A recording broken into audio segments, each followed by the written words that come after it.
Well, hello everyone, and welcome back to RCRC. That is the relationship connection with Ronald and Charlie. I am Charlie Willis, a mental health therapist. I'm Ronald Willis, a marriage and family therapist, and today, Charlie, we got another exciting episode that you don't want to miss. I don't. You don't. Hey, let's watch this clip, y'all. Charlie, what are you doing? What do you mean what I'm doing? Look like I'm doing. I'm getting ready to go out. Where? We supposed to be watching a movie tonight. Ronald, we watched the movie last night. So what? What they got to do with it? Ronald, I'm going out tonight. I'm going out. Charlie, you married. You're not supposed to be going out. Who said so? When you get married, that's who said so. Come on, who said so? All right. Well, Where you going at anyway? Or trying to go at? I'm just going out with some girls. Just going out and get it. Just chill for a little bit. I'll be back in a little bit. Going out doing nothing, up to no good.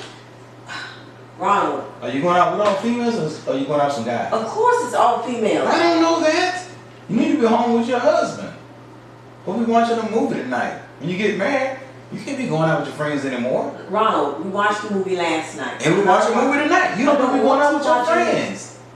You're supposed to be staying home with me. Ronald, I'm not going to be gone long, okay? I'm not going to be gone long. Man, you always trying to do something without me. Great. Ronald, what are you doing? What do you mean what I'm doing, Charlie? I got my DJ Red outfit on. It's going down tonight. No, it's not. I'm going out like I said I was. What do you mean you're going out, Charlie? All this sexiness over here? Come on, Charlie. We can do some things tonight. Ronald, it's not happening. I already told you I don't want to go out. Come on, Charlie. You know you being turned on with all this going on. Charlie, come on. I'm ready for you, baby. Well, not really, because you're coming up short. What do you mean I'm coming up short? You supposed to enlarge me anyway, Charlie. Man, forget this. Ronald, I'm getting ready to leave. Ronald, what are you doing? Charlie, don't go, Charlie. Don't go. Don't leave me here by myself, Charlie. Come on. Are you kidding me? Get off my leg. I don't want you to leave. Ronald, I won't be gone that long. Oh, man. We never spend any time together.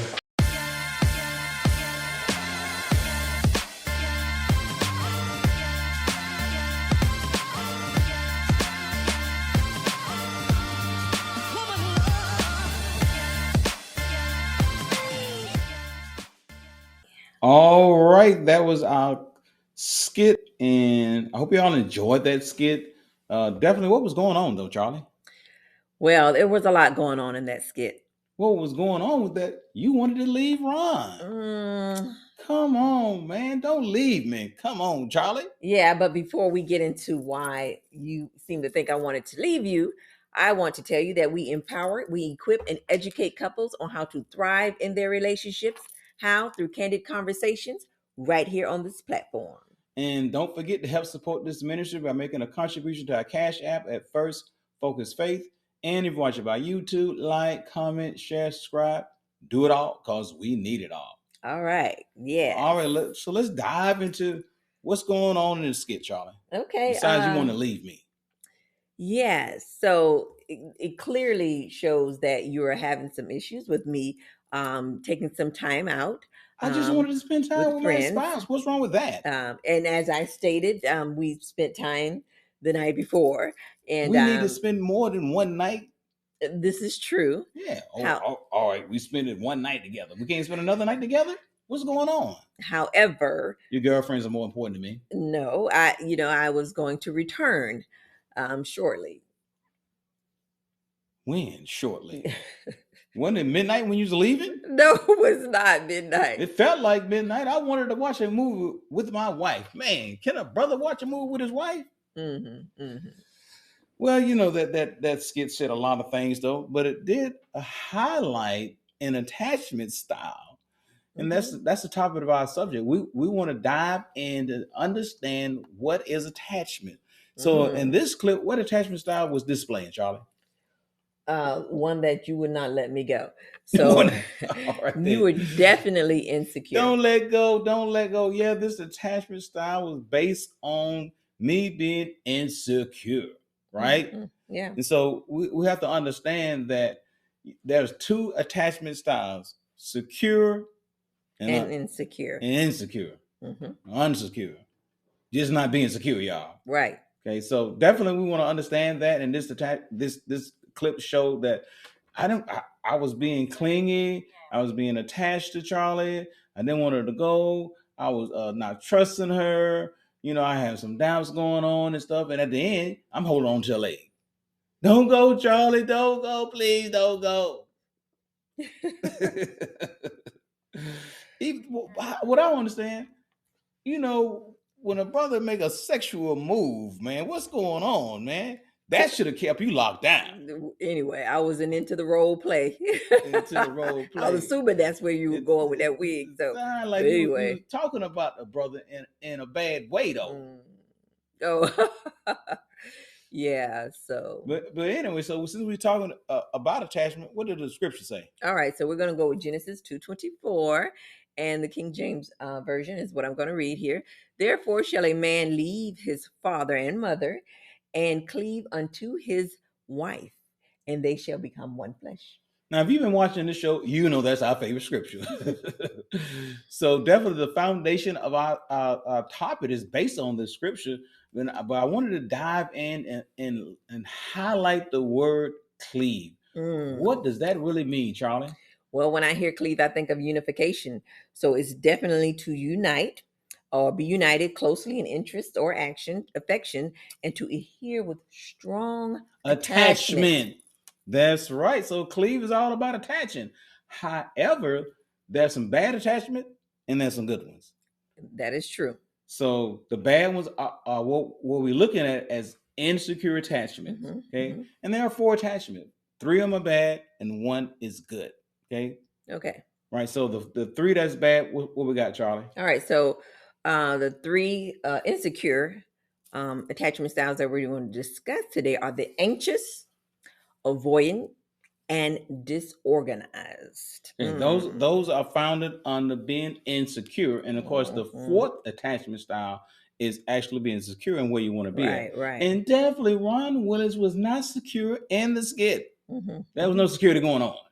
That's right. So as we understand this, right, we want to look at how do we get these attachment styles. Okay. Do I get it from you? Do I get it from a friend? Where we get it from, Charlie? Well, they definitely develop when you're a child, and actually it's from the parent or the caregiver, and it's pretty much really your environment, how you're being raised, what's going on.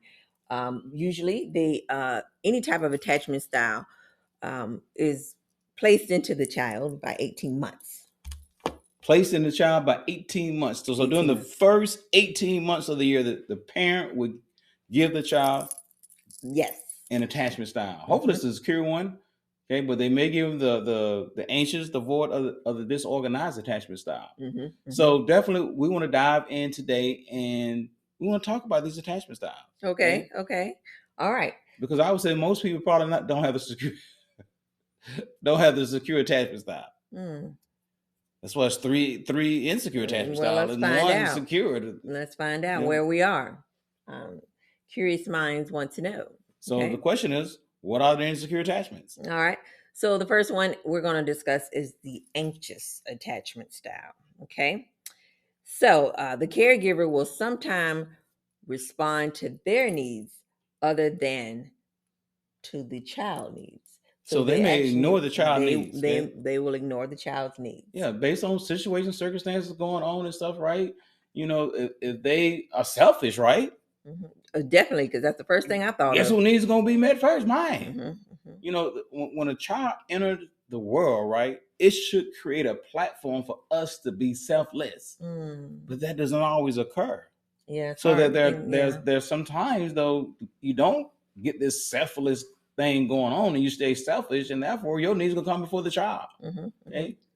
So one of the things that create this anxious, insecure attachment style is the parent actually being selfish. Yeah, definitely. So the next point that you may come across or see is that the parent is inconsistent with loving or giving affection to the child.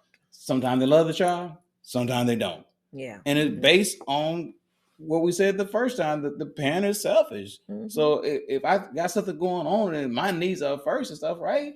I may not be loving and affection to my child at this particular time. Yeah, okay, that is true. And then there are other times when, okay, my needs are okay and stuff, right? So now I'm loving and affection.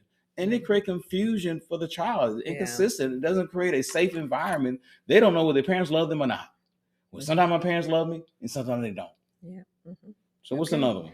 They may not even hold the child. Definitely. If you're not being loving and affection, how many times you may not even hold the child? You may allow the child to be in the crib and cry. You may not come to their attention when they're crying and they need your attention and stuff, right? You may even get frustrated with the child. You're crying all the time, okay? And so, therefore, when you get frustrated and the child is crying, you may not want to pick up the child. Yeah.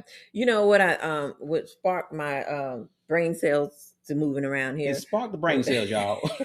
When you said that was post-traumatic stress disorder. Yep. So, I'm sorry. I'm assuming I said that right. Postpartum. I'm sorry. Postpartum. Oh, I thought you said PTSD. Postpartum. Okay. Yes. So this happens, and clearly an attachment style can develop when a parent insecure attachment style. Yes, when a parent is not in tune to the child, they got they got this going on within themselves. So definitely help is needed. Okay. So what's the last one? So hold on. They will seek emotional closeness with the child to satisfy their needs as well. That's the last one. Okay. And they will put their needs before the child. Right. So, what's this emotional closeness about, though? What is that really saying, though? I take it as the parent may be going through something, and they want the closeness of someone or the child to fulfill their needs. So here again, being selfish, that's what they will do. That is so huge to understand. The child cannot fulfill your emotional needs. They're not equipped. Okay, but sometimes the parents are in this situation and stuff where their needs need to be met, and they use the child as that source, but the child can't meet their needs. It should be the other way around. You meet their needs and developing your child. Okay? And think about it, as the child grows up into being an adolescent or whatever, then you're talking to the child about things that you should not be talking to them. That's right. You're having a conversation, you shouldn't be talking. You're treating the child like y'all on the same level. Okay. And when you do that, the child will become disrespectful to you. That's a whole nother story. That's a whole nother story. And the other thing, that because they having these needs they want met, they will have a challenge with the child becoming an adult and want to leave the home. No, don't leave, Johnny. You need to stay here with me. So definitely, these are the things that the parents will provide for the child in an unhealthy way, and it'll manifest into what for the child. Oh, wow. Several things you'll start seeing in the child. So they'll become too clingy when they become an adult. They'll become too clingy in their relationships. Right, in their relationships. You'll see that and you saw it in the skit, right? I didn't want Charlie to leave her friends, and when she would say she was going to leave, now I'm trying to make efforts to keep her at the house, right? So naturally, I try to put on the DJ Red outfit and entice her and stuff. She still wasn't adhering to none of that, and at the end, I'm holding on to leg because I do not want her to leave. In other words, I'm too attached to her, and because I'm too attached to her, it's unhealthy for the relationship, because there have to be some independence in the relationship. They can't be totally dependent on me, and I can't be totally dependent on her. We have to have some independence in the relationship. Right. So even looking at that skit, the next point that it comes to mind is there's a lack of trust. That's right. I don't trust Charlotte to go out with her friends. I even asked her, are you going out with some guys too? Because I don't trust you. Okay. But why? Why I don't trust you? Did you do something to create this distrust? No. Or is it my own insecurities going on? There you go. It's my own insecurities going on from the attachment style I got from my parents. Okay. Now, I don't trust you. So that rolls into point number 3. You're going to be jealous. That's right. In the skit, I was jealous of your friends. I was trying to put them down and say, y'all going nowhere, doing nothing and stuff. Why you want to hang out with Sally Sue when Ron Willis here? Mm. So definitely, I'm jealous of the relationship you will have with others Yeah. because I'm insecure with myself because of the attachment style I got from my parents Okay. or caregiver. Or caregiver. Okay. Right. All right. So point number 4, you're going to there's going to be a fear of abandonment. That's right. If I am clingy, right, then that means I have a fear of being separated, fear of abandonment, fear of Mhm. losing you, fear of all these fear going on, right? Yeah. Because ultimately I want to be attached to you so much, right, that I can't see myself without you. I may even go to a platform. If I can't have you, nobody can. Mhm. Mm. Right. So Okay. So before I get to this, let me go to this one next. So point number 5 will be fear of rejection, because I rejected you.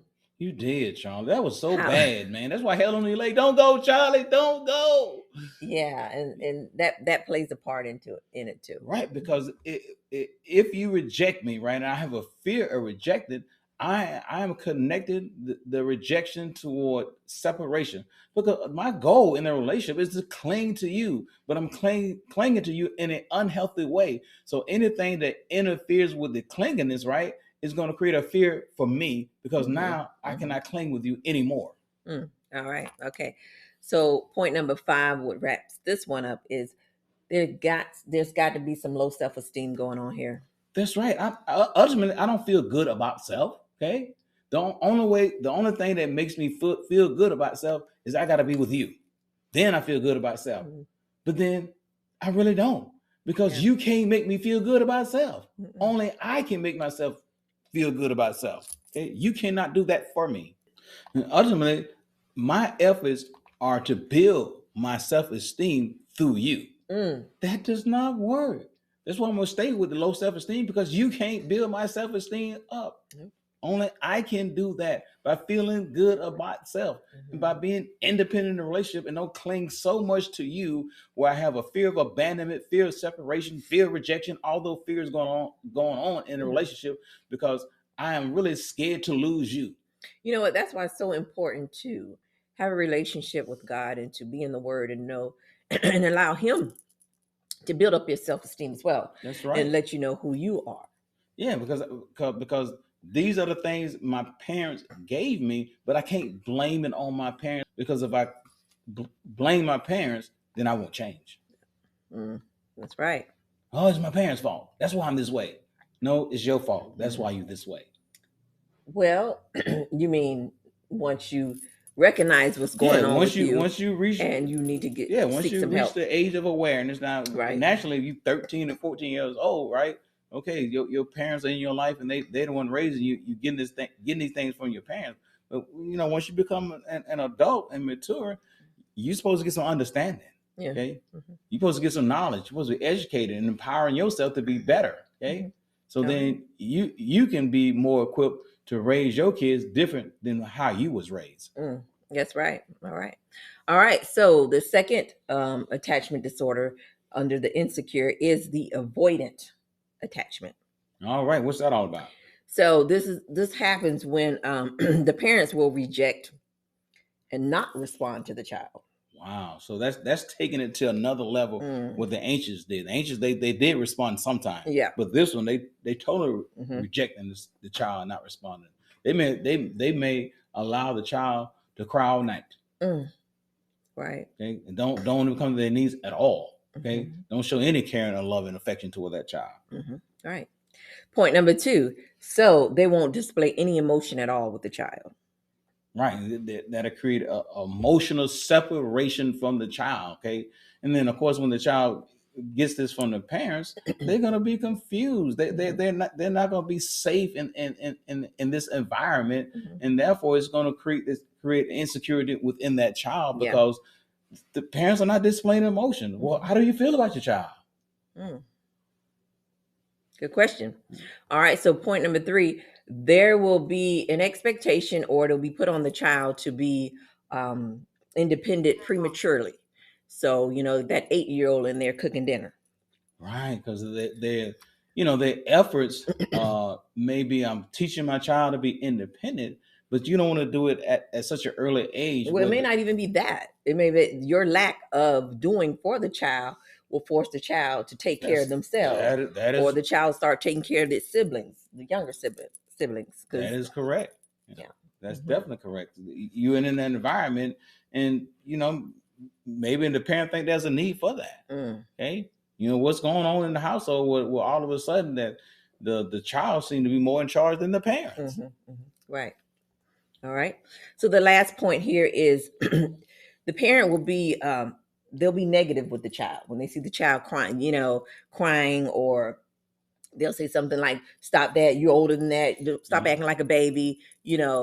Just putting that on the child to make them feel that definitely will add to insecurity.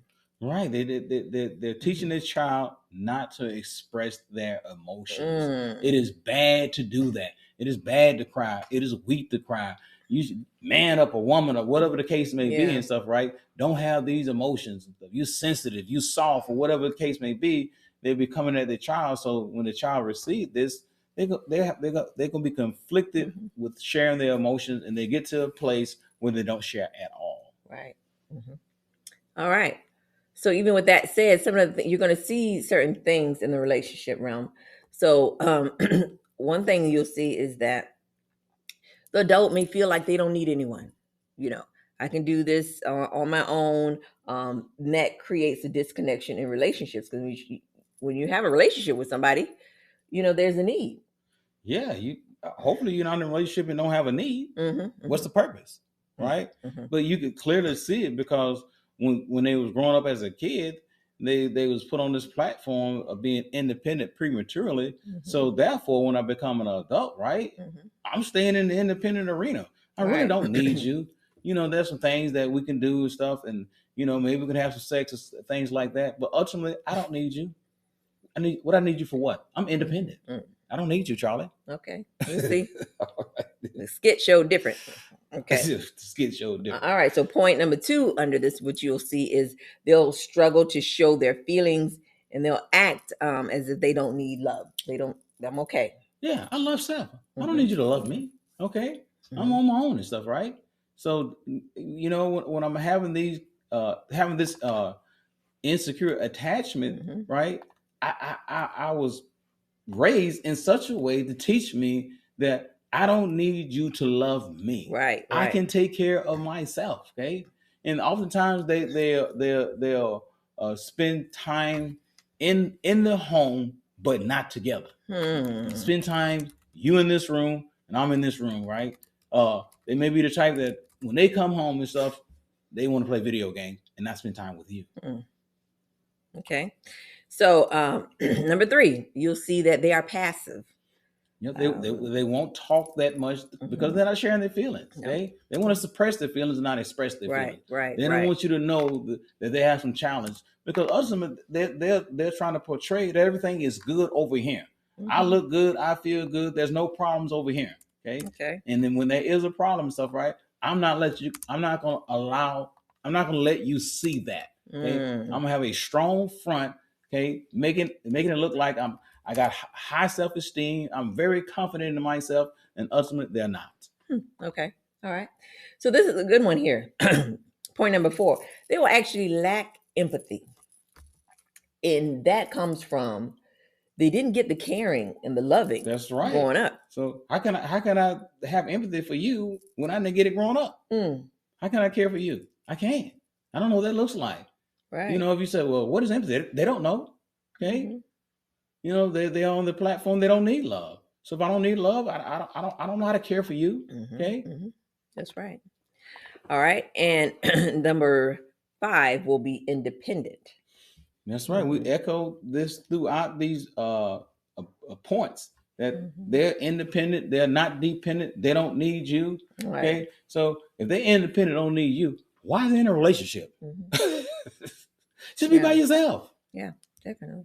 Yeah, but when you pull back the layers of us human beings, we all want to be in a relationship, regardless of what attachment style we got from our parents. Right. Okay? And may not even understand or know that what you got going on, is really insecurity, Do you think people who are insecure understand and know for attachment styles?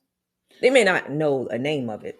And this is why it's so important to understand getting mental health treatment. Because if you get, let's say if you don't know, but you haven't challenged with relationship and you don't Right. understand what is going on with Mm-hmm. you and stuff, right?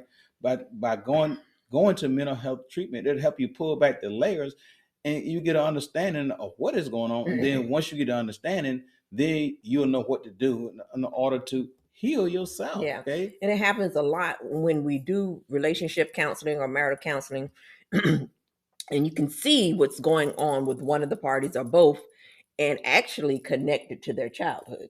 Yeah, a lot of Yeah. situations connected to the childhood. You know, biological parents and not biological, but stepmoms and stepdads and absent parents and Mm-hmm. how the parents raise the child Mm-hmm. all play a huge impact on what kind of adult you're gonna be, Mm-hmm. especially in the emotional arena. Right. You may hear the in the counseling, or you may even say it to yourself. I don't know why I act this way. I don't know why I'm like this. Or your significant other might say that too. They notice some things that aren't right about you. That's right. That's Mm-hmm. why it's so important to go to mental health treatment, even if there's nothing that actually going on wrong. Just go ahead and attend, and be able to open up and have the therapist help you pull back the layers so you can be a better adult. Because we all got some insecurities going on. Let's Well, be real. definitely. No one is completely secure. Mm-hmm. Okay, Right, right. so But when it comes harmful to yourself or the relationship, then you got to look into it. definitely got to look into it. Mm-hmm. So our time is running out, Charlie. Oh, okay. So next week we're going to look at the third insecure Okay, attachment, all right? right. Mm-hmm. And then we're going to look at how to be secure, because although you receive these attachment styles from your parents, right? Okay. Mm-hmm. There are things you can do to heal self so you can have a more secure attachment. Now, no one will be 100% secure. Mm-mm. We all have some insecurities, but you want to get close to security as much as possible. Right. Okay? We are real. We are normal. Well, Yeah, so we're gonna be providing some tips, y'all, on what to do and how to do, how to feel, how to think, right. how to look, and then so that you, when you get in a situation and your spouse want to go out with their friends, you won't be holding on to their leg. All right. So thank you guys for joining us again, watching RCRC, the Relationship Connection with Ronald and Charlie. We will see you next week. Bye-bye.